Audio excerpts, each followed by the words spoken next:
স্বাগত দীপ্ত সংবাদে আপনাদের সাথে আছে আমি তানিয়া আফরিন। মেট্রো রেল ৩৭ দিন বন্ধ থাকার পর আজ থেকে আবারও চালু হয়েছে। সকাল ৭টা ১০ এবং ৭টা ২০ উত্তর মেট্রো রেল স্টেশন থেকে দুটি ট্রেন মতিঝিলের উদ্দেশ্যে ছেড়ে যায়। তবে মিরপুর ১০ ও কাজীপাড়া স্টেশনে আপাতত মেট্রো রেল থামবে না এবং যাত্রী সেবা কার্যক্রম বন্ধ থাকবে। বৈষম্য বিরোধী ছাত্র আন্দোলনকে ঘিরে সৃষ্ট সংঘাত সহিংসতার পরিপ্রেক্ষিতে মেট্রো রেলের চলাচল বন্ধ করে দেওয়া হয়। মেট্রো রেলে ছাত্ররা নয়, দুষ্কৃতিকারীরা হামলা চালিয়েছে বলে জানিয়েছেন সড়ক পরিবহন উপদেষ্টা ফজল কবির খান।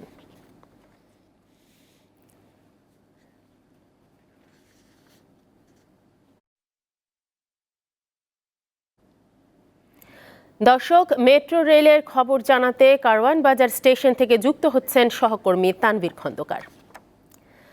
তানভীর, দীর্ঘ ৩৭ দিন বন্ধ থাকার পর মেট্রো রেল চালু হলো আজ থেকে, যাত্রীদের প্রতিক্রিয়া আপনি কেমন দেখছেন? তানিয়া, আসলে এই স্বপ্নের বাহন, রাজধানীবাসী নগরবাসীর এই স্বপ্নের বাহন ৩৭ দিন পর যে আসলে চালু হয়েছে, সাধারণ মানুষের প্রতিক্রিয়া কিন্তু উচ্ছ্বসিত। তারা আসলে অল্প সময়ের মধ্যে গণপরিবহনের যে বিশেষ করে বাসের যে ভোগান্তি, সেখান থেকে তারা বের হয়ে এসে এই যে তাদের এই যাত্রা, সেটা একটা শান্তির যাত্রা, স্বস্তির যাত্রাটা বলছেন। আপনাকে জানিয়ে রাখি, নিয়মিত যাত্রার মতোই কিন্তু ট্রেন চলবে। প্রতিদিন সকাল ৭টা ১০ থেকে এবং ৭টা ২০ থেকে বিশেষ দুটি ট্রেন আসলে ছেড়ে আসবে, যেটা এমআরটি পাস লাগবে এই ট্রেনে, যেটা উত্তরা থেকে ছেড়ে আসবে। এছাড়াও আমরা মতিঝিল থেকে সকাল ৭টা ৩০ থেকে কিন্তু এই যাত্রা শুরু হবে। মানুষের মধ্যে কিন্তু একটা রকম স্বস্তির যে বার্তা তারা বলছেন। একই সাথে কিন্তু আমরা কথা বলেছিলাম এখানে যে আপনার যোগাযোগ উপদেষ্টা, আজকে সকালে তিনি গণমাধ্যমের সাথে কথা বলেছেন। তিনি কিন্তু জানিয়েছেন যে এই যাত্রাটিকে, অর্থাৎ মেট্রো রেলের এই যাত্রাকে আসলে জরুরি সেবা হিসেবে ঘোষণা করতে চান উপদেষ্টা তিনি কিন্তু আমাদের সাথে কথা বলেছেন সকালে। এবং তিনি গণমাধ্যমের সাথে এটিও বলেছেন যে আসলে যাতে আর কখনো কোনো ভাঙচুর বা কোনো ধরনের ঘটনা, এরকম ঘটনা যাতে না ঘটে, সে বিষয়টি কিন্তু তিনি ভবিষ্যতের সামনে এই বিষয়টি সবাই সাধারণ মানুষকে কিন্তু নজরদারির উপর কথা বলেছেন।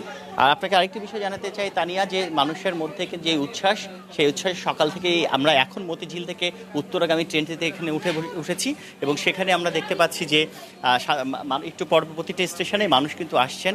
তারা কিন্তু একটা কথা বারবার বলছেন যে সাধারণ মানুষের ভেতরে যে উচ্ছ্বাস, এই উচ্ছ্বাস যেন বিষয়টিকে মাথায় রেখে তারা বলছেন যে এই যাত্রাটা যেন কখনো বন্ধ না হয়। মানুষ যে ৩৭ দিনের ভোগান্তি, এ থেকে মানুষ মুক্তি পেয়েছে। আমরা একটু কথা বলতে চাই, আপনি কোথায় যাচ্ছেন এবং কেমন লাগছে আসলে ৩৭ দিন বন্ধ থাকার পর এই যাত্রা? আমি উত্তর যাচ্ছি।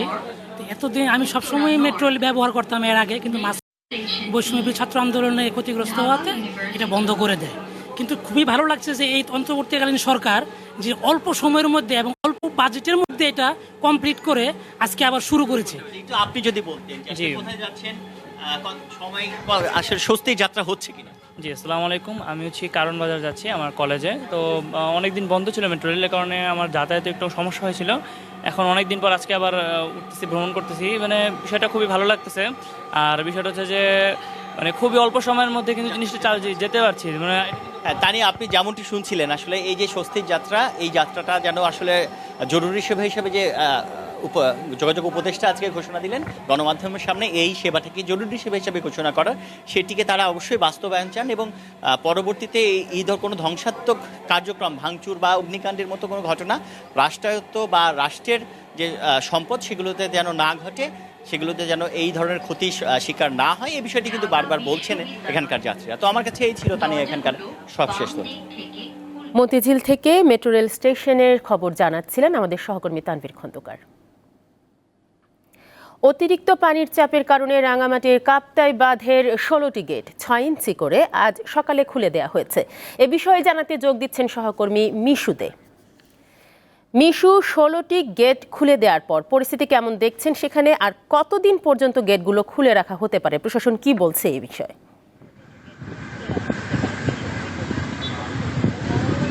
হ্যাঁ, আজ সকাল থেকে কাপ্তাই হ্রদের পানি যখন 108.28 পর্যন্ত পৌঁছায় 108.28 MSL এ উন্নীত হয়। তখনই হচ্ছে মূলত সকাল 8টায় গেটগুলো কাপ্তাই রেডের কাপ্তাই বাঁধের 16টি গেটের 6 ইঞ্চি করে খুলে দেওয়া হয়েছে।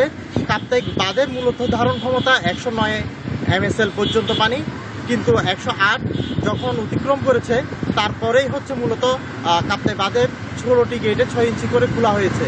কিন্তু এই কাপ্তাই হ্রদে এখনও কিন্তু প্রচুর পরিমাণে পাহাড়ি ঢল নামছে, যার কারণে এই গেটগুলো খোলা হয়েছে। কাপ্তাই হ্রদের যতক্ষণ পর্যন্ত এই স্রোত থাকবে, এখনো পর্যন্ত আমরা কর্তৃপক্ষের সাথে কথা বলে জানতে পেরেছি, সে পর্যন্তই মূলত এই গেটগুলো খোলা রাখা হবে। সেই গেটগুলো কখনো হয়তো এখন 6 ইঞ্চি খোলা রাখা হয়েছে, পরবর্তীতে হয়তো 1 ফিটেও খোলা রাখা হতে পারে যদি আরও বেশি পরিমাণে পানি নামতে শুরু করে। এইভাবেই মূলত কাপ্তাই বাঁধের পানির কারণে কাপ্তাই বাঁধের যে ধারণ ক্ষমতা 109 MSL সেটি অতিক্রম হবার আগ পর্যন্ত মূলত আমাদের এই কাপ্তাই বাঁধের পানি ছাড়া হবে। কাপ্তাই বাঁধের পানিগুলো কারণে রাঙামাটি শহরের নিম্নাঞ্চল ইতিমধ্যে প্লাবিত হতে শুরু করেছে। তবে এই ছিল আমার কাছে সর্বশেষ। রাঙামাটি থেকে যুক্ত ছিলেন সহকর্মী মিশু দে।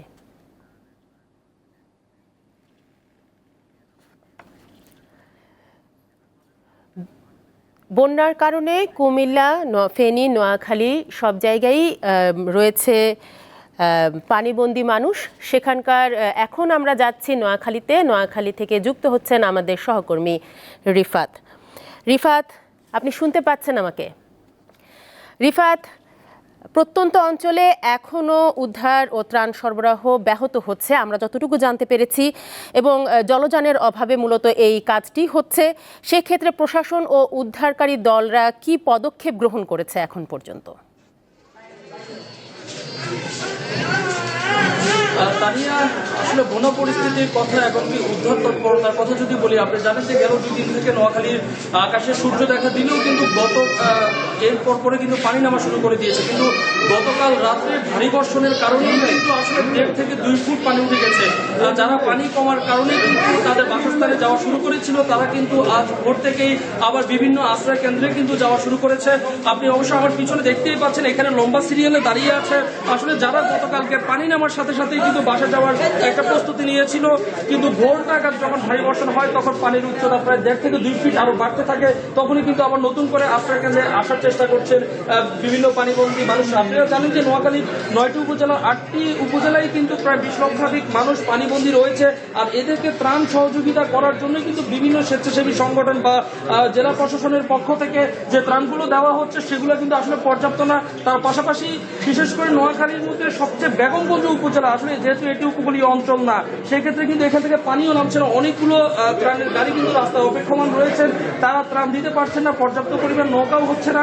আসলে তা নিয়ে বলা যায় যে গত 2 দিন পরিস্থিতি পরিবেশ একটু ভালো হলেও কিন্তু গতকালকে আসলে ভারী বর্ষণের কারণে কিন্তু 1.5 থেকে 2 ফিট পানি উঠে যায়, যার কারণে কিন্তু নতুন করে আবার বিভাগে পড়া শুরু করেছে মানুষ। তবে আমি এই মুহূর্তে যেখানে দাঁড়িয়ে আছি, এখানে এটিও একটি আশ্রয় কেন্দ্র। এই আশ্রয় কেন্দ্রের বাইরেও কিন্তু প্রায় 3 থেকে 4 ফুট নতুন করে পানি উঠে গিয়েছে। তবে এর মধ্যেই কিন্তু আসলে শুকনো খাবার যারা দিচ্ছেন তারা তো শুকনো খাবার দিচ্ছেন, তার পাশাপাশি নতুন করে দেখা দিয়েছে ডায়রিয়া, নিউমোনিয়া, চুলকানি সহ বিভিন্ন রোগ। আমি একটু কথা বলার চেষ্টা করবো, আসলে আপনারা এই মানে কিসের উদ্যোগে এখানে মেডিকেল ক্যাম্পেইন করছেন? আমরা বাংলাদেশ ডিপ্লোমা মেডিকেল অ্যাসোসিয়েশন, অর্থাৎ ম্যাথ শিক্ষার্থী বা ডিপ্লোমা ডাক্তারদের আয়োজনে আমরা এই আয়োজন করেছি। আমরা শুধু এখানে না, আমরা পুরো নোয়াখালী, লক্ষ্মীপুর, ফেনী সব জায়গায় কার্যক্রম শুরু করেছি। অলরেডি আপনি গতকালকে একটা নিউজ করেছেন, আমাদের কন্টিনিউ চলতেছে। এখানে আপনারা কি রোগী বেশি পাচ্ছেন? এখানে আমরা বেশি চুলকানি এবং অ্যালার্জি রোগীগুলো বেশি পাচ্ছি, আর হচ্ছে যে ডায়রিয়া রোগীরা পাচ্ছি। এটা কি শুধু আপনাদের এই একটি আশ্রয় কেন্দ্র নাকি আরো বিভিন্ন জায়গায়? আমাদের আরো বিভিন্ন কেন্দ্রে আজকে একসাথে 11টা কেন্দ্রে কার্যক্রম চলতেছে। এই যে আমরা এখানে নোয়াখালী উচ্চ বিদ্যালয়, এখানে একটা বড় কেন্দ্র, এখানে আমরা সিনিয়ররা এসেছি। সব জায়গায় একজন চলতেছে। তানিয়া, আপনি শুনতেই পাচ্ছেন যে আসলে এখানে তারা বিভিন্ন জায়গায় মেডিকেল ক্যাম্পেইন করছে। তবে তানিয়া, সর্বশেষ বলা যায় নোয়াখালী পরিস্থিতি ভালো থাকলেও কিন্তু গতকাল রাত থেকেই কিন্তু আসলে ভারী বর্ষণের কারণে নতুন করে আবার 2 থেকে 3 ফিট পানি ওঠার কারণে কিন্তু মানুষ নতুন করে আশ্রয় কেন্দ্রে যাচ্ছেন। তার পাশাপাশি বিভিন্ন চিকিৎসক বা বিভিন্ন সংগঠন, স্বেচ্ছাসেবী সংগঠন তারা যে ত্রাণগুলো দিচ্ছেন আসলে এগুলো পর্যাপ্ত না। নোয়াখালীর বেগমগঞ্জ, বিশেষ করে বেগমগঞ্জ উপজেলা পানি কিন্তু একদমই নামছে না। সেখানে বিভিন্ন যে আশ্রয় কেন্দ্রগুলো আছে সেখানে 1 ফুট পর্যন্ত চাল পৌঁছায়নি, এমনও তথ্য আমরা পেয়েছি। তো সর্বশেষে তানিয়া, বলা যায় নোয়াখালীর বন্যার পরিস্থিতি কিন্তু আরো অবনতির দিকে যাচ্ছে। আজকের দিনের জন্য বিভিন্ন জায়গায় 3 থেকে 4 ফুট পানি উঠে গিয়েছে। নতুন করে মানুষ নিরাপদ আশ্রয়ের স্থান খুঁজছে। তো এই ছিল নোয়াখালী সদর থেকে আমার কাছে সর্বশেষ। তানিয়া, নোয়াখালী থেকে রিফাত মির্জা জানাচ্ছিলেন বন্যা পরিস্থিতির সবশেষ অবস্থা। বন্যার কারণে কুমিল্লা, ফেনী, নোয়াখালী সহ পূর্ব দক্ষিণাঞ্চলে লাখ লাখ মানুষ পানিবন্দী হয়ে আছে। রাস্তাঘাট ডুবে থাকায় বিচ্ছিন্ন হয়ে পড়েছে বেশিরভাগ এলাকা। এ বিষয়ে জানাতে কুমিল্লা থেকে যুক্ত হচ্ছেন সহকর্মী শাকিল মোল্লা। শাকিল, কুমিল্লায় নতুন করে কোনো এলাকা প্লাবিত হয়েছে কিনা সেই বিষয়টিও জানাবেন, পাশাপাশি জানাবেন গোমতী নদী দিয়ে উজানে ত্রিপুরা থেকে নেমে আসা পানির গতি এখন কেমন দেখছেন?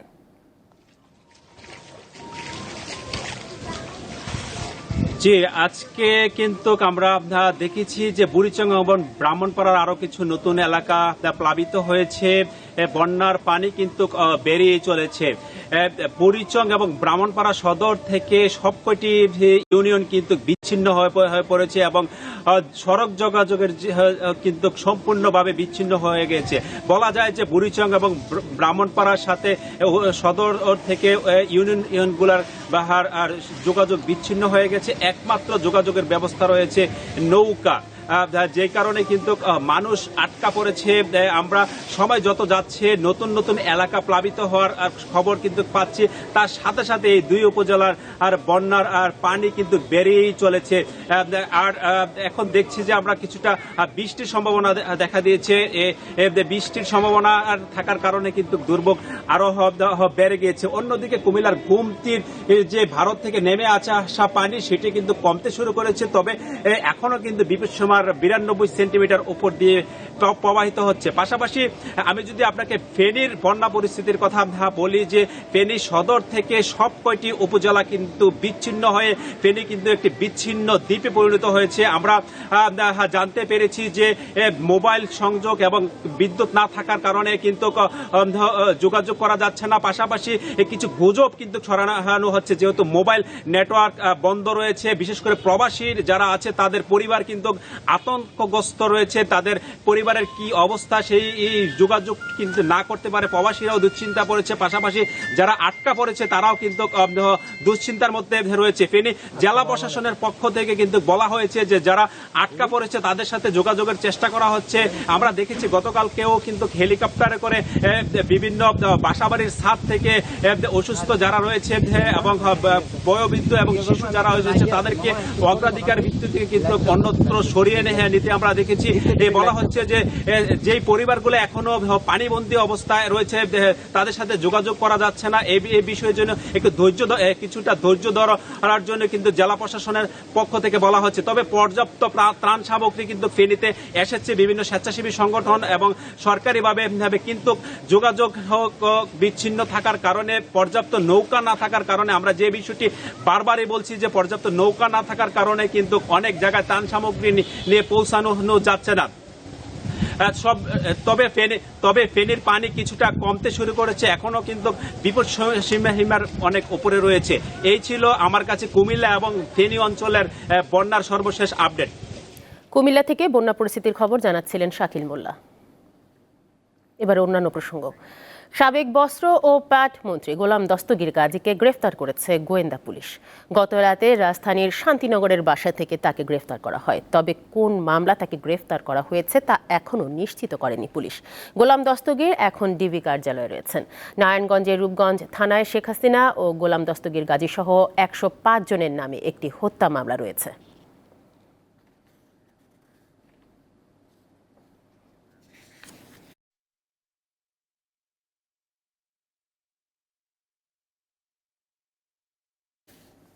আন্তর্জাতিক প্রসঙ্গ। ব্রাজিলে ভয়াবহ দাবানল ছড়িয়ে পড়েছে। এখন পর্যন্ত প্রাণ গেছে 2 জনের। 30টি শহরে সতর্কতা জারি করা হয়েছে। ঝুঁকিতে পড়েছে প্রায় 5 লাখ বাসিন্দা। দাবানলের কারণে সাও পাওলোর মহাসড়কে যান চলাচল ব্যাহত হচ্ছে। এছাড়াও রাজধানীর সাও পাওলো শহরটি ধূসর কুয়াশায় আচ্ছন্ন হয়ে পড়েছে। দমকা বাতাসের কারণে আগুন দ্রুত ছড়িয়ে পড়তে পারে বলে আশঙ্কা করছে স্থানীয় কর্তৃপক্ষ। ছিল এখনকার মতো। পরবর্তী নিউজ আপডেট বেলা 2টায়। দর্শক, আরও তথ্য ও বিনোদনের খবর পেতে যুক্ত থাকুন দীপ্ত ডিজিটাল প্ল্যাটফর্মগুলোতে। ধন্যবাদ সবাইকে।